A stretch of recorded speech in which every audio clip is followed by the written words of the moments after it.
یاد ہے قرآن پاک میں وذکر فإن الذکر تنفع المؤمنین، یاد دہانی کرواتے رہے، بار بار یاد دہانی کرو۔ کیوں کہ یاد دہانی کرانا مومنوں کو نفع دیتا ہے۔ انسان جو ہے نا بھول جاتا ہے، پھر یاد دہانی کرو، پھر یاد دہانی کرو۔ سب کو پتہ ہے نماز فرض ہے، لیکن پھر اذان دو، پھر اذان دو، پھر اذان دو، پھر یاد دہانی کرو، پھر یاد دہانی کرو۔ قرآن نصیحت ہے، قرآن سارا نصیحت ہے، ہر مسلمان کو سمجھانا، نصیحت۔ عام طور پر صحابہ حضور اکرم صلی اللہ علیہ وسلم سے درخواست کرتے تھے کہ حضور ہمیں کوئی نصیحت فرمائیں۔ عام طور پر صحابہ کا سوال ہوتا تھا۔ تو نصیحت ایسی چیز ہے اگر سمجھ میں آ جائے تو زندگی بدل جاتی ہے۔ نصیحت، لقمان حکیم رحمۃ اللہ علیہ ایسی نصیحتیں کہ اللہ نے قرآن میں ان کی نصیحتیں نقل فرمائیں، اللہ نے قرآن میں نقل فرمائیں۔ اپنے بیٹے کو نصیحتیں فرماتے رہے۔ جب ان کا آخری وقت تھا نا، دنیا سے جا رہے تھے، تو بیٹے سے فرمانے لگے، بیٹا ساری زندگی تجھے نصیحتیں کی ہیں، اب میرا آخری وقت ہے، میں اپنی آخری 6 نصیحتیں کرتا ہوں۔ 6 اپنی ساری زندگی کی نصیحتوں کا نچوڑ، خلاصہ، آخری 6 نصیحتیں۔ اب یہ نصیحتیں ایسی ہیں اگر کسی کی سمجھ میں آئیں تو زندگی کا رخ سیدھا ہو جائے، بالکل بڑے سے بڑا بگڑا ہوا کیوں نہ ہو، اگر یہ بات سمجھ میں آ جائے رخ صحیح ہو جائے۔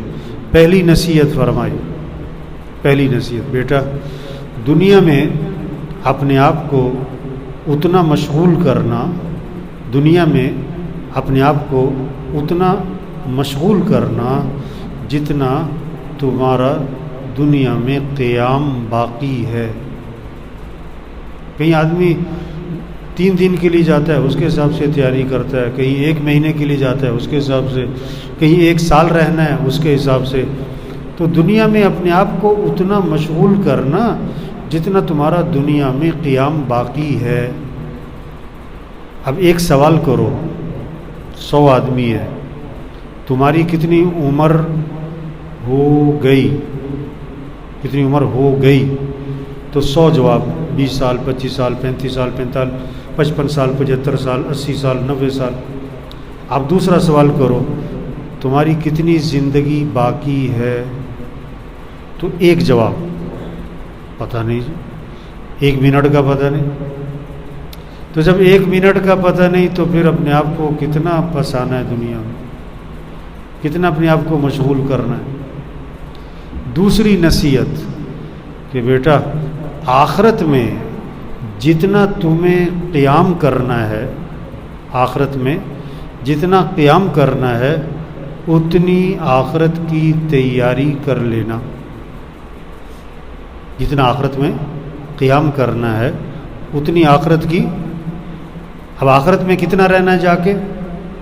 کوئی 100 سال، کوئی 1000 سال، کہ نہیں ہمیشہ ہمیشہ، کبھی ختم ہی نہیں ہونی چاہیے، کبھی نہیں ختم ہونی۔ تو جب ہمیشہ رہنا ہے تو اس کی تیاری کتنی کرنی چاہیے؟ کیسی عجیب بات ہے، جس دنیا کے بارے میں اپنی زبان سے کہہ رہے ہیں 1 منٹ کا پتہ نہیں، کتنا لمبا چوڑا پروگرام بناتے ہیں، 1 پلاٹ لے لو، دوسرا پلاٹ لے لو، یہ کاروبار کر لو، یہ بھی فیکٹری لگا لو، کپڑے بھی لے لو، جوتے بھی لے لو، گندم بھی لے لو، فلاں چیز بھی لے لو، کتنا زور لگا رہے ہیں۔ اور جس آخرت کے بارے میں اپنی زبان سے کہہ رہے ہیں ہمیشہ رہنا ہے، اس کے بارے میں کیا کہتے ہیں؟ عام طور پر دیکھی جائے گی، نہیں تیاری کرو اس کی۔ تیسری نصیحت، بیٹا جتنا تم اللہ کے محتاج ہو نا، ہم سب محتاج ہیں، ہم کھانے کے محتاج، ہم پانی کے محتاج، ہم ہوا کے محتاج، ہم کپڑوں کے محتاج، ہم جوتوں کے محتاج۔ اب خدا نخواستہ بندہ باہر نکلے جوتا نہیں ہے اب کتنا مسئلہ بن گیا بندے. ہم محتاج ہیں, ہم سوئی کے محتاج, ہم دھاگے کے محتاج, ہم نمک کے محتاج. گھر میں نمک نہ ہو ہم محتاج ہیں. تو ہم سب سے زیادہ کس کے محتاج ہیں؟ اللہ کے. بولنے میں اللہ کے محتاج, دیکھنے میں اللہ کے محتاج, سننے میں اللہ کے محتاج, پلک جھپکنے میں اللہ کے محتاج, سانس لینے میں اللہ کے محتاج, سانس باہر نکالنے میں اللہ کے محتاج, دل کے دھڑکنے میں اللہ کے محتاج, اور جگر, رگیں, ہڈیاں, جوڑ, پٹھے کام کریں ہم اللہ کے محتاج ہیں. بیٹھنے میں, اٹھنے میں اللہ کے محتاج, کھانے میں, چبانے میں, نگلنے میں, ہضم ہونے میں ہم اللہ کے محتاج, پیشاب پخانے میں اللہ کے محتاج, نیند آنے میں, بیدار ہونے میں ہم اللہ کے محتاج ہیں. ہر آن, ہر گھڑی, ہر حال, ہر وقت ہم اللہ کے محتاج ہیں. 1 منٹ میں 1 مرتبہ نہیں, 1 لمحے میں کروڑ مرتبہ ہم اللہ کے محتاج ہیں. تو تیسری نصیحت یہ فرمائی کہ بیٹا جتنا تم اللہ کے محتاج ہو اتنا اللہ کو راضی کر لینا. اتنا اللہ کو, جتنا تم اللہ کے کیا ہو محتاج, اتنی اللہ کی عبادت کر لینا. ہم تو ہیں ہی اللہ کے محتاج. کوئی نماز پڑھتا ہے, کوئی نہیں پڑھتا ہے, کوئی کبھی پڑھتا ہے. یہ جو تھوڑی بہت رونق نظر آ رہی ہے نا مسجد میں, یہ کس کی برکت ہے؟ کس کی؟ رمضان کی. ابھی رمضان جاتا ہے تو مسجد کی رونق. دکان پہ جانے کو ضروری سمجھتے ہیں, نماز پڑھنے کو, نماز پڑھنے کو. زمیندار کھیت میں پانی لگانے کو ضروری سمجھتا ہے, نماز پڑھنے کو. دوائی لینے کو ضروری سمجھتے ہیں. ہم اللہ کے محتاج ہیں, دوائی کے محتاج نہیں. ہم کھانے کے محتاج بعد میں, پانی کے محتاج بعد میں, اللہ کے محتاج پہلے ہیں. جتنا تم اللہ کے محتاج ہو اتنی اللہ کی عبادت کر لینا.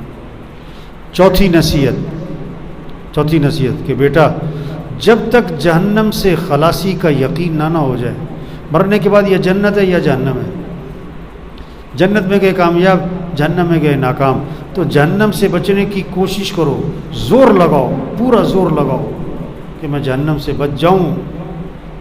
کسی کو شک پڑ جائے نا کہ جیل میں چلا جاؤں گا تو جیل سے بچنے کی پوری کوشش کرتا ہے کہ جیل میں نہ جاؤں. تو چوتھی نصیحت فرمائی کہ بیٹا جب تک جہنم سے بچنے کا تمہیں یقین نہ ہو جائے اس وقت تک جہنم سے خلاصی کی کوشش میں لگے رہنا, زور لگانا کہ میں جہنم سے بچ جاؤں, زور لگانا میں جہنم سے بچ جاؤں. پانچویں نصیحت کہ بیٹا جتنا جہنم کی آگ برداشت کرنے کا حوصلہ ہے نا, گناہ جو ہے نا, گناہ یہ آدمی کو جہنم میں لے کے جاتا ہے. گناہ جہنم میں لے کے جاتا ہے. آپ صلی اللہ علیہ وسلم کا 2 قبروں کے پاس سے گزر ہوا, آپ نے فرمایا کہ ان دونوں کو قبر میں عذاب ہو رہا ہے. پھر آپ نے اس کی وجہ بتائی عذاب کیوں ہو رہا ہے. ایک ان میں سے پیشاب کرتے وقت چھینٹوں سے احتیاط نہیں کرتا تھا, اور ایک ان میں سے چغلیاں کرتا تھا. چغلیاں, ادھر کی بات سنی ادھر, ادھر کی ادھر. اس گناہ کی وجہ سے عذاب ہو رہا ہے. آپ صلی اللہ علیہ وسلم کو جہنم دکھلائی گئی. اس میں کچھ لوگ تھے جن کے ناخن تانبے کے تھے, چہرے کو نوچ رہے, سینے کو نوچ رہے. یہ عذاب کیوں ہو رہا ہے؟ آپ کو وجہ بتائی گئی. یہ عذاب کیوں ہو رہا ہے؟ کہ یہ غیبتیں کرتے تھے, چغلیاں کرتے تھے. گناہ جہنم میں لے کے جاتا ہے. تو 5ویں نصیحت فرمائی کہ بیٹا جتنا تمہیں جہنم کی آگ برداشت کرنے کا حوصلہ ہے نا اتنے گناہوں پر جرت کر لینا. نماز چھوڑنا جہنم میں لے کے جائے گا, رمضان میں روزہ نہیں رکھا یہ جہنم میں لے کے جائے گا, مال ہے زکوٰۃ نہیں دی ہے یہ جہنم میں لے کے جائے گا. حدیث میں آتا ہے جس مال کی زکوٰۃ نہیں دے گا وہ مال گنجا سانپ بنا کر اس کے گلے میں توق ڈالا جائے گا اور وہ اس کو ڈسے گا اور کہے گا میں ہی تیرا مال ہوں, میں ہی تیرا خزانہ ہوں. تو جتنا جہنم کی آگ برداشت کرنے کا حوصلہ ہے اتنے گناہوں پر جرت کر لینا. دنیا کی آگ برداشت نہیں ہوتی، جہنم کی آگ کون برداشت کرے گا؟ چھٹی نصیحت، آخری نصیحت فرمائی کہ بیٹا اگر تم نے گناہ کرنا ہی کرنا ہے، گناہ طبیعت گناہ پر آ گئی ہے، نفس نہیں تمہاری قابو میں رہا ہے، تم نے گناہ کرنا ہی کرنا ہے تو گناہ کر لینا.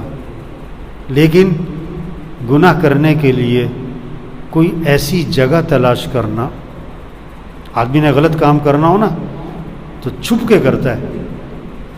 بچہ بھی دیکھ رہا ہو غلط کام نہیں کرتا. موٹر وے پہ 120 کی سپیڈ ہے، اگر کوئی 160-70 پہ جا رہا ہے، جہاں اسے اندازہ ہوتا ہے کہ آگے کیمرہ ہے فوراً 120 پہ آتا ہے، کیمرہ لگا، چاہے کیمرہ خراب ہی کیوں نہ ہو. کھیتوں میں 2 لکڑیاں کھڑی کر کے کرتا پہنا دیتے تاکہ جانور کو لگے کہ کوئی بیٹھا ہے. ایک جگہ میں گیا تو وہاں لکھا ہوا تھا کیمرے کی آنکھ آپ کو دیکھ رہی ہے. تو میں نے اس سے کہا، میں نے کہا یار کیمرہ نظر تو کوئی نہیں آ رہا ہے. کہتا ویسے ہی لوگوں کو ڈرایا ہوا ہے. ایک دفتر میں اس نے کیمرے لگوائے 4-5 لاکھ روپے کے. میں نے اس سے کہا اللہ کے بندے اتنا پیسہ خرچ کیا کیمروں پر. کہتا 1 مہینے میں خرچہ پورا ہو گیا. وہ کیسے؟ کہتا پورے دفتر میں جو ہیر پھیر تھی، جو 2 نمبری تھی، کیمرے کے ڈر سے سب ٹھیک ہو گئے. تو 6ٹھی نصیحت فرمائی کہ بیٹا جب کوئی گناہ کرنا ہے تو ایسی کوئی جگہ تلاش کر لینا جہاں اللہ اور اس کے فرشتے تمہیں نہ دیکھ رہے ہو. جہاں اللہ اور اس کے فرشتے تمہیں نہ دیکھ، ایسی کوئی جگہ تلاش. ایسی کون سی جگہ ہے؟ استاد نے شاگردوں کو ایک چوزا دیا، ایک چھری دی کہ وہاں ذبح کر کے لاؤ جہاں کوئی نہ دیکھ رہا ہو. کوئی 2 منٹ بعد ذبح کر لایا، کوئی 6 منٹ، کوئی 10 منٹ. ایک شاگرد دیر سے آیا، ذبح بھی کر کے نہ لایا. استاد نے کہا تم آئے بھی دیر سے، ذبح بھی نہیں کر کے لائے. انہوں نے کہا آپ نے شرط لگائی وہاں ذبح کر کے لاؤ جہاں کوئی نہ دیکھ رہا ہو. میں جگہ جگہ گیا، جہاں جاؤں اللہ دیکھ رہا ہے، جہاں جاؤں اللہ دیکھ رہا ہے، تو میں کیسے ذبح کر کے لاتا؟ استاد نے کہا یہ سب فیل ہو گئے، تم پاس ہو گئے. تو اللہ دیکھ رہا ہے. یہ 6 نصیحتیں فرمائیں لقمان حکیم نے اپنے بیٹے کو اپنے آخری وقت میں، اور یہ اپنی ساری زندگی کا خلاصہ نکالا. اور یہ وہ نصیحتیں اگر سمجھ میں آ جائیں تو زندگی بدل جائے. حضور اکرم صلی اللہ علیہ وسلم آخری نبی ہیں بھائی، قیامت تک کوئی نبی نہیں ہے. یہ باتیں لوگوں کو سمجھاؤ. یہ ہمارے معاشرے سے برائی کیسے ختم ہوگی؟ ڈنڈے سے؟ کبھی بھی نہیں. محکمے بنانے سے؟ کبھی بھی نہیں. کیمرے لگانے سے؟ کبھی بھی نہیں. معاشرے سے برائی کیسے ختم ہوگی؟ سمجھاؤ، ذہن بناؤ، ذہن بناؤ. انبیاء علیہ السلام سمجھاتے تھے، اللہ بھی قرآن میں سمجھاتے ہیں. اللہ نے موسیٰ علیہ السلام سے کیا فرمایا؟ فرعون کے پاس جاؤ اور جا کر اسے سمجھاؤ. سمجھاؤ، ڈنڈا نہیں مارو سر پہ، جا کے فرعون کو سمجھاؤ. تو بھائی دیکھو ہمارے ذمے ہمارا معاشرہ بگڑ گیا ہے. جھوٹ، دھوکہ، ظلم، خیانت، برائی، یہ کیسے ختم ہوگی؟ محنت کریں، ہم یہ سمجھائیں. تبلیغ میں یہ محنت ہو رہی ہے. ہر مسلمان، آپ جتنے بیٹھے ہوئے ہیں نا، ہر ایک کا روزانہ کتنے لوگوں سے واسطہ ہے. ہر ایک کو یہ بات سمجھاؤ، ہر ایک کو یہ بات سمجھاؤ. اللہ سب کو عمل کی توفیق نصیب فرمائے.